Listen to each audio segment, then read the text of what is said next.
What's going on, my fellow Jedi and Padawans? Welcome back to another Jedi gaming video, and happiest of Mondays to all of you. Now today we are taking it to something outside of the Solar Strand stasis builds that Season of the Wish has been pushing us with that artifact. We are taking it back to the trusty dusty, showing you guys that the Assassin's Cowl on Arc Hunter is still absolutely viable in the game of Destiny in 2024, with soon in the change of the sandbox and in future seasons. Hopefully it gets even better. So first off, for the exotic armor perk on this, we have Vanishing Execution. Powered melee final blows grant invisibility and restore a portion of health and shield, so we can re-heal ourselves as well as go invisibility on the Arc subclass, or just really any subclass where we're getting powered melee final blows, but I use Assassin's Cowl on Arc.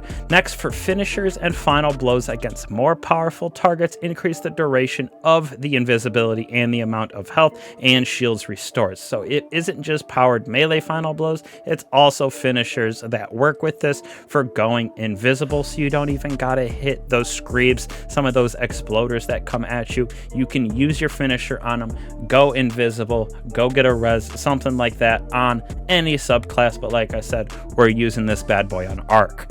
Now for the stats that I went personally with this one, I went with Resilience and Discipline as my two highest, with Recovery backing that up as my third, since with this build in Mobility and Strength, we're getting those back very quickly because of the helmet as well as the Arc subclass, and then we're also going to be able to get our super pretty quickly because of the mods that we have on this build. When we move on to the armor mods that we're going to be using, we're going to use Harmonic Siphon for those Arc weapons. Now, we are going to be using hands-on, like I said, to help with that intellect being at 22. With this double hands-on, all of those melee defeats that we get, we gain super energy, so we're going to get our Gathering Storm very, very quickly. On top of that, we're going to be using Fastball with Impact Induction, heavy-handed, helping us to create even more orbs of power, with also getting us our grenade back faster when we do all of those melee hits on those enemies, with dodging and gamblers and combination blow. Now on our chest piece, like always, resistant mods pretty much exclusively on these. Definitely depends on the content you are going into. With Arc and Solar is what I was going against, so that is why I threw those on. Now on our boots as well as class item, we're going to be using double time dilation as well as double Arc weapon surge, so we get that 17% increase of damage to those Arc weapons for a longer period of time because of this combination right here on those boots and class item. Moving on to our weapons right here, we're going to be using the Song of Irut. I have the Adept version with Reconstruction Target Lock. You can craft the normal version as well. Very good option. For me, I went with the Centrifuge right here because sprinting, sliding, and charging this up, we get that nice jolt and add clear potential of this weapon. Plus, we're using it as our overload weapon.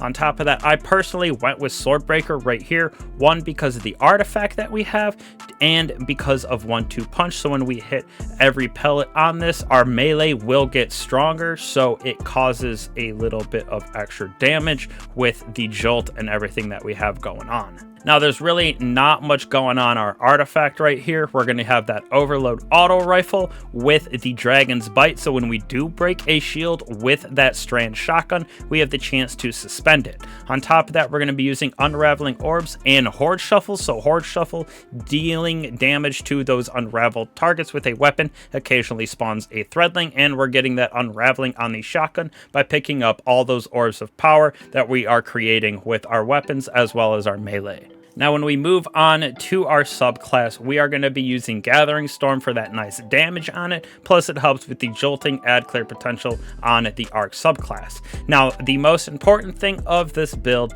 is definitely the Gambler's Dodge with combination blow, so we can just chain these back to back with the helmet, helping us to go invisible consistently, getting our health back consistently as well. So it is a very good combination right here. On top of that, we're going to be using triple jump as well as pulse grenade to round us out for abilities. As for aspects, we're going to be using flow state, so defeating a jolted target makes us amplified. While we are amplified, our dodge comes back more quickly, we are more resilient when we dodge, and we reload faster. So with this build, jolted targets super easily, as you see, 1 with our melee, 2 with our grenade, as well as with that weapon in centrifuge. We're also going to be using lethal current. After dodging, your next melee has increased range, jolts the target right there, so that is another way that we're getting flow state, and creates a damaging shock in the after effect. So damaging any jolted target with a melee also blinds them. So we're getting every type